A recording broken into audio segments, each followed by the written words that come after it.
Today on Locked On Rockies, a bit of a grab bag episode as the Dodgers keep adding. Zac Veen is on the 40-man roster, and Purple Rose says it's time to trade Ryan McMahon.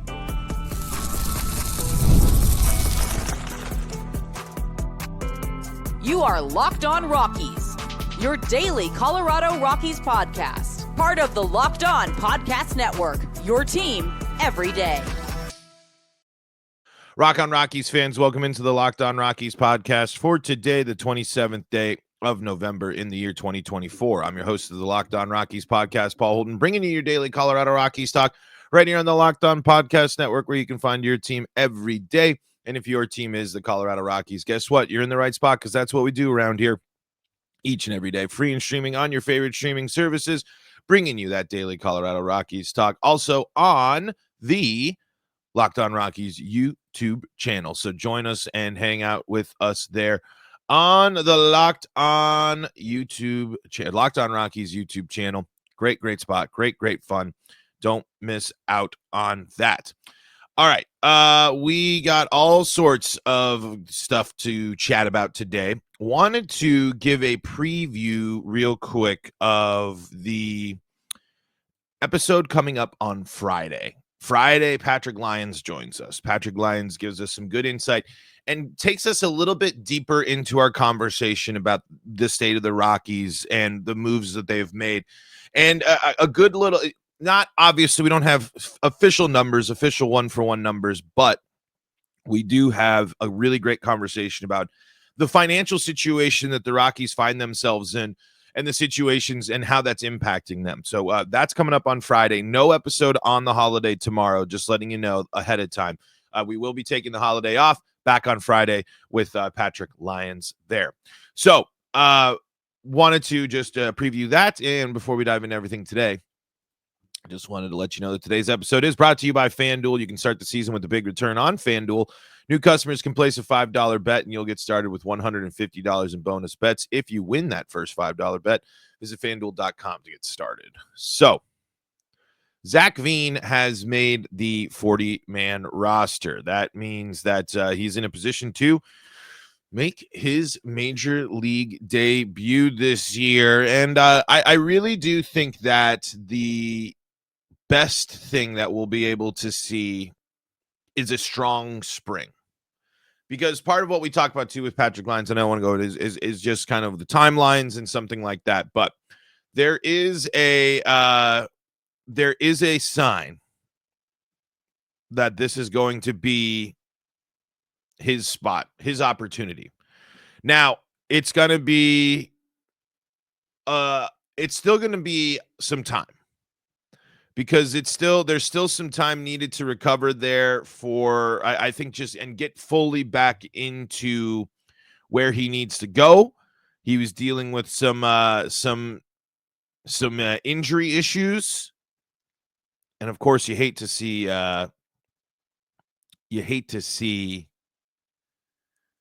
how he got hurt last year, where he hits the roof of the dugout above him with the helmet and jammed his own thumb. You hate to see that. You hate to see the issue there. But he opens up in a piece with Thomas Harding, I believe. Is it Thomas Harding? Yep.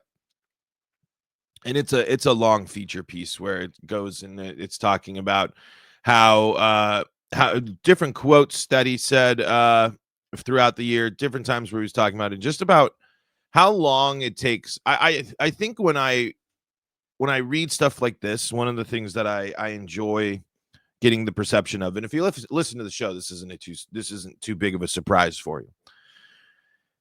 There's so much human element in baseball. There's so much people can relate to while also not being Major League Baseball players. You know what I mean? Like the struggles, the grind, the frustrations, the small things getting in the way, all of that compounded as in the fact that you're an athlete and you work in one of the most, if not the most competitive atmospheres that there is, which is professional sports. And it's always, it's not refreshing, but it's always a reminder. And I said the same thing about when we read about Chris Bryant, when we've read a little bit about Nolan Jones. I think a piece just came out not too long ago. I think it's in the Denver Post today, maybe yesterday, about Nolan Jones updating, how his infant daughter being sick has impacted him. Real life does still happen to these guys here. I mean, this is still something where it's still something that is worth focusing on and worth mentioning, just because it adds just some depth, I think, to the entire conversation, and it adds depth to the fact that these guys are going through it. And especially when you're a guy like Veen, when you got some hype around you, you're anxious and ready to go to make your debut. He's been dealing with those injuries and trying to regain, finding himself and getting into where he needs to be. And this is here what he said here about I think just the kind of the process, and after getting to this point, battling through injuries. Honestly, I used to feel like I was playing baseball for every other reason but my own enjoyment, Veen said. I've got enough money to where I live like a king compared to how I lived 5 years ago. I used to share a bedroom with my brothers or watch them sleep on a futon in the living room. It's a different world for me right now. And then he said that he got to follow up on that thumb after he heard it, and then that energized him. He said, it's okay, it's go time. I literally went to the batting cage the next day. Rockies player development director Chris Forbes said even his heart races when watching Veen. There are times that he can make me beat my head against the wall for something he does, and the next day he does the same thing and wins the game, Forbes said. He plays a fearless style, very energetic, especially when he's going right. It can be fun to watch. So it's I think that is I know that's just part of the quotes, because again, like I said, throughout this piece, it pieces together of going through this injuries. But when you hear that stuff of not giving, a lot of people don't understand how hard it is. I mean, again, you are a professional athlete, but it's still hard to not give up. It's still hard to not let that get to you. It's still hard that to face the everyday grind and challenge of baseball. But I think by going through this experience, going through, this frustration, going through this type of stuff does help a player mature at least a little bit more. And it might not, that might not help you be ready for, hitting a 92 mile an hour, a splitter or whatever like that. No, it might not help you there. But I think Veen, and hearing this story, he understands the process. He understands how quickly things can change. And that type of development, that side of the mental game is big. And I think when you have experienced the challenges, but have been able to still fight your way back, getting yourself back to a point where you're still raising eyebrows, getting back to a point where you're not letting these things get away from you. Like unfortunately it has happened for so many minor leaguers. There's so many players that have high hopes, and then it never pans out. But when you read the story, when you hear what he's saying, when you buy into what he's doing, that builds your confidence, and you like the story a little bit more. And you like the fact that he gets to that he's reflective on this. We already live such a great and blessed life, Veen said, and I get to go to the park every day and play baseball. And I had a lot of good mentors and coaches and trainers. It was during that injury time that I grew the most. That will matter. There unfortunately going through challenges and going through the things in life is always a bummer, absolutely. But there isn't the argument to be made that you will come out stronger on the other side. And Veen is going to come out stronger on the other side. This adversity helps prepare you for, it doesn't fully prepare you. I mean, because the road ahead is still long. It's still hard. But I think when you can show yourself as an athlete, as a ball player, the ability to bounce back, show yourself that an injury, you can regain your strength, you can regain yourself, you can regain, confidence in who you are. I think that's going to be pretty cool. Now, in terms of on the field stuff, in terms of development there, in terms of professional playing time, I don't have him making the opening day roster.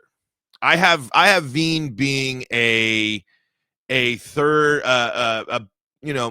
middle of the season type of call up.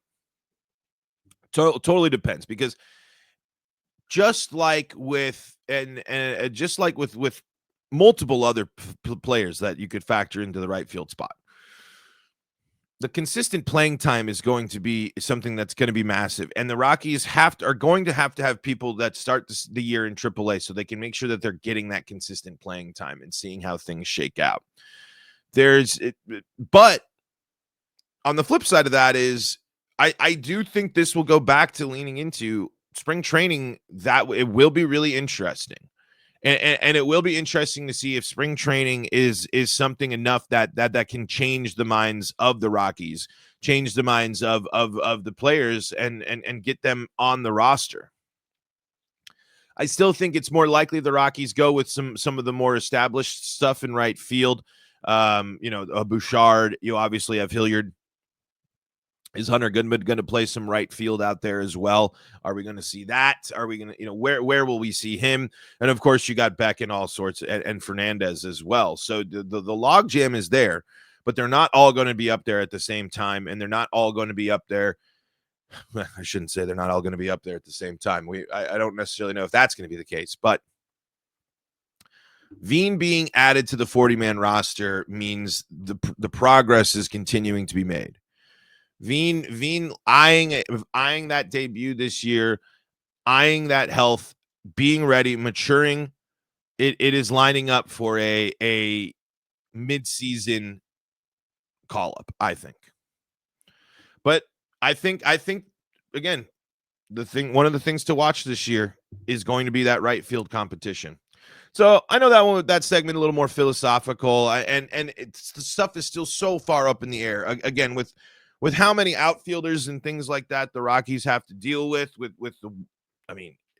the ups and downs of health during a year of a season. Who knows what it might mean? But I do think that 2025 will be a year for debut for Zac Veen. So, all right. Let's talk about Purple Rose idea of trading Ryan McMahon, and we'll talk about that coming up here in segment number 2 of today's episode of Locked On Rockies. Before we do that, though, got to tell you about the folks that help make this show possible, and that includes FanDuel. Get ready to tackle the NFL action with FanDuel, America's #1 sportsbook, because right now new customers can bet $5, get $150 in bonus bets if you win. The FanDuel Sportsbook app gives you everything you need to place live bets on the NFL all in one place. So when you get a hunch in the middle of the game, you can check out the latest stats, view live play-by-play, and so much more on the same page where you place your bets. Just visit FanDuel.com to join today. You'll get started with $150 in bonus bets if you win your first $5 bet. That's FanDuel.com. Never waste a hunch and make every moment more with FanDuel, an official sportsbook partner of the NFL. This is the Locked On Rockies podcast for free and streaming on your favorite streaming services. Thanking you for making us your first listen of the day. Hey, be part of the show. Fire off your Rockies hot takes. Let me know what's on your mind when it comes to the Colorado Rockies.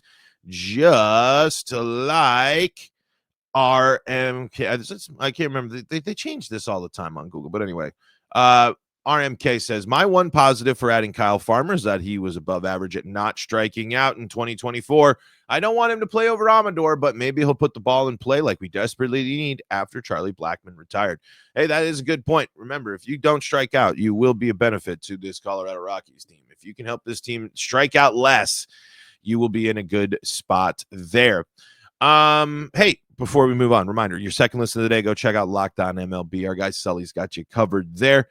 And so the Rockies have, the roster is going to look different this year. And it's interesting to see Jake Cave is heading to play in Korea, in case you missed that. Of course, the Rockies did sign Kyle Farmer, as we mentioned there. Also, getting Jack O'Loughlin there to a minor league contract, acquiring off of waivers Jimmy Hergert there as well. Montero gone into playing in Japan. Of course, we mentioned all those people before, but it's interesting. I think that what does it say that some key Rockies elements are now playing overseas. But anyway, let's focus on where we're at right now. Let's focus on the roster right now. And the fine folks at Purple Row, specifically Skylar Timmons, says it's time to trade Ryan McMahon. Says the Rockies won't do it, which they obviously won't. But, it's again, I think the most interesting part of this article and what could make Ryan McMahon even more interesting here this offseason in case there would ever be a deal. The other free agents that play third base: John Birdie, JD Davis, Juan Moncada, let's see, Nick Madrigal, Gio Ursula, Brian Anderson, Jace Peterson, Eric Wagaman, Luis Arias. Those names don't necessarily jump out at you, and especially if you're going to compare WAR-wise, Ryan McMahon was just a little bit better than everybody in that list. But the key difference there, much younger, has that that time of year control, and has the upside of being an elite defender as well. But again, it kind of puts into the perspective of just like, whoa, Ryan McMahon, one of the best players on the team, still hasn't found that full breakout yet. Still hasn't created a situation there for the Rockies to make it like, whoa. But the Rockies still believe in him. And here's what Skylar has to say. His overall profile could net the Rockies a few nice pieces in return and pave the way for other prospects like Kyle Carros and the eventual arrival of 2024 third overall pick Charlie Condon at the hot corner. Between the current landscape of the market and the Rockies' situation as a team seemingly destined for a third straight 100-loss season in 2025, McMahon is a luxury that the Rockies can afford to lose. And yet, we expect and perhaps know that they won't. The Rockies had rumblings of opportunities this past summer of teams inquiring about McMahon. He was an all-star, had a strong first half, and always played great defense. However, the Rockies were quick to clip the heels of any speculation by announcing he was not for sale. Part of it was McMahon's desire not to move mid-season because of his infant daughter, and part of it is the knowledge that the Rockies don't often trade players like McMahon when they could and should at their highest current value.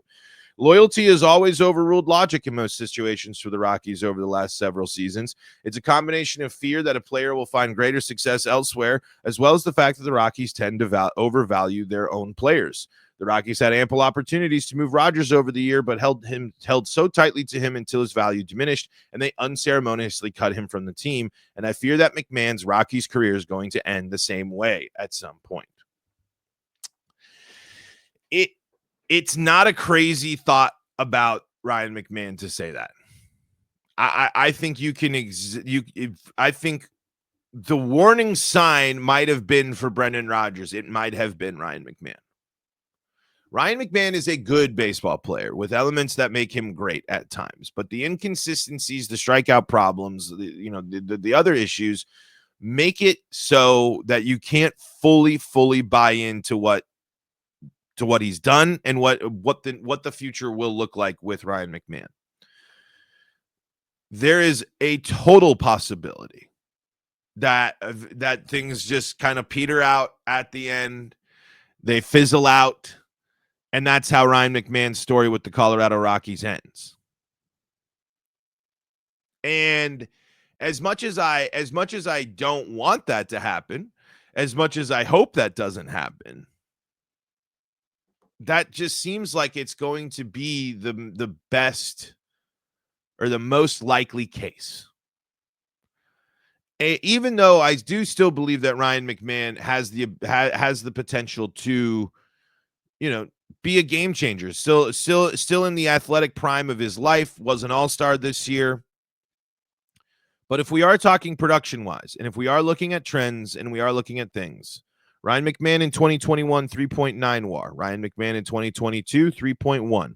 2023, 2.9. 2024, 2.5. Will that trend reverse? Is that something we should be more concerned about? Is that something that we have to worry about? Because that is a trend of decline. And I mean, and to be totally honest, I need to see a full 150 complete season for me to if you're going to be fully gung ho again, if you're going to say completely, yes, he is the guy. He is, we got the deal done. We believe. We're not listening, not moving. Are the Rockies following those trends? Are the Rockies watching what's happening with Ryan McMahon when you're looking at statistics here, when you're looking at the fact that the strikeouts have never been below 140?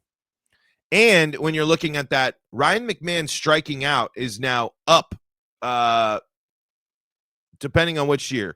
It was up by over 50 in some cases in 2023, and it's up by 30. 147 strikeouts in 2021, 158 in 2022, 198 strikeouts in 23, and 185 strikeouts in 2024. Batting average, let's see, let's go. Batting average is down. OBP, down. Slugging, down.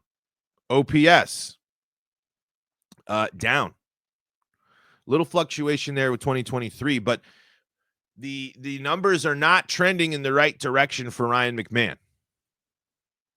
So if he will play you a good third base, he will certainly be serviceable. But if that payroll concerns, if the payroll issues are going to be a big problem for the Rockies, this is something you got to look at. Especially if you got utility players, you already are embracing what's probably going to be a rough season in 2025 record wise. Now will be the time, especially if he starts hot again, because from here you're just increasing the possibility of this decline trend to continue, and for it to just the McMahon contract finishes, and then so be it. And he moves on like so many other Rockies have. Let me just, I guess, put the let me just put the note in here that I like Ryan McMahon. I think he is a quality third baseman. I think that with his age, with his veteran status, I do think he can turn things around. It's not over, but the trends are not going in the right direction for Ryan McMahon. And if you're going to sit there and you're going to say, oh, no, we need first rounders, we need AAA ready guys, we need this huge big list, this massive want for trading Ryan McMahon, the trends and the numbers are pointing you in a different direction. And you'll be looking at a Brendan Rodgers situation all over again. But with the way the roster is right now, I don't think keeping McMahon is the problem, playing time blocking wise. Unless Condon rockets through the minors. But we'll see. All right, let's close out the show with the unfortunate news that the Dodgers added yet again. We'll do that coming up next in today's episode of Locked On Rockies. This is the Locked On Rockies podcast for free and streaming on your favorite streaming services, bringing you your daily Colorado Rockies talk right here on the Locked On Podcast Network and on the Locked On Rockies YouTube channel. Remember, be part of the show. Fire off your Rockies hot takes. Let me know what's on your mind when it comes to the Colorado Rockies. And I will be bringing you good old-fashioned Rockies talk. That's what we do around here. Anyway, let's finish up the show with the unfortunate news of Blake Snell is now a Dodger. And there's deferred money in there. I haven't looked at all the contract details, honestly, because to be totally honest, I don't really care. Again, I'd be up in arms about the deferred money, and the Dodgers are doing what the Dodgers are able to do. The Dodgers are not breaking rules. The Dodgers, again, what you can sit there and just be frustrated by them adding yet again and them not being done adding, let's be real. But What's that going to do? It's how it works. It's how baseball has worked for a long time. They have advantages on the finance side that the Rockies don't.